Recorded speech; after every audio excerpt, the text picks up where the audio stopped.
شامل کرتے ہیں وقفے سے پہلے. تحریم افتخار ہے فیصل آباد سے. حضرت جی، جب انسان مرتا ہے تو اس کی روح قبض کر لی جاتی ہے اور پھر وہ عالم برزخ میں چلی جاتی ہے، لیکن ہم اکثر کہانیوں میں پڑھتے ہیں کہ فلاں جگہ روحوں کا بسیرا ہے یا فلاں جگہ ایک بدروح بھٹک رہی ہے. میرے آپ سے 2 سوال ہیں.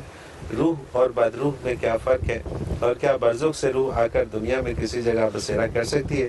یہ سوال پہلے بھی ہم نے شامل کیا تھا، مزیدار سوال ہے، لیکن دوبارہ اس کا مزیدار سوال ہے. بیٹا گزارش یہ ہے کہ روح جب قبض ہو جاتی ہے، برزخ میں جاتی ہے، تو نبی علیہ الصلوۃ والسلام کا ارشاد ہے کہ القبر روضۃ من ریاض الجنہ وحفرۃ من حفر النیران، او کما قال رسول اللہ صلی اللہ علیہ وسلم، کہ قبر یا جنت کے باغوں میں سے ایک باغ ہے یا دوزخ کے گڑھوں میں سے ایک گڑھا. سبحان اللہ. تو روح جب برزخ میں جاتی ہے تو اگر جنتی ہے تو اسے نہ کوئی دنیا میں بلا سکتا ہے اور نہ وہ دنیا کی طرف متوجہ. جنت کو چھوڑ کر کون دنیا میں جھک مارے گا؟ بالکل صحیح بات. اگر کوئی دنیا سے اسے پکڑ کر واپس لے آئے تو پھر وہ جنت کا مزہ کیا رہا؟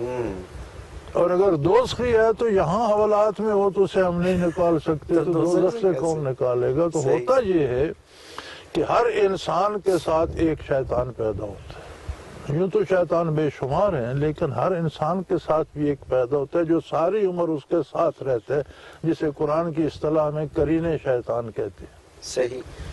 اور جو برائی کے مشورے دیتا رہتا ہے. چونکہ شیطانوں کی عمریں ہزاروں برس ہوتی ہیں، تو بندہ مر بھی جائے تو اس کا شیطان کسی دوسرے کے پاس نہیں جاتا، جہاں اس کے بدن کے اجزاء ہوں یا ہڈیاں یا قبر یا جلایا جائے، یا جہاں اجزاء بدن ہو وہاں وہ بیٹھا رہتا ہے. صحیح. یہ جو مغرب میں بلائے جاتا ہے روحوں کو اور مختلف روحوں کے بسیرے ہیں، یہ وہ شیطان ہیں. اور یہ بلانے والوں کے چونکہ ان کی آواز بھی اس بندے جیسی ہوتی ہے، اگر نظر آئے تو حلیہ لباس بھی، شکل بھی وہی ہوتی ہے.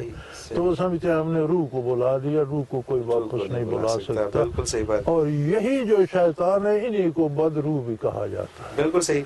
حضرت جی ایک وقفہ لیتے ہیں. ناظرین محترم، اگر آپ بھی اپنا کوئی سوال ہمیں بھیجنا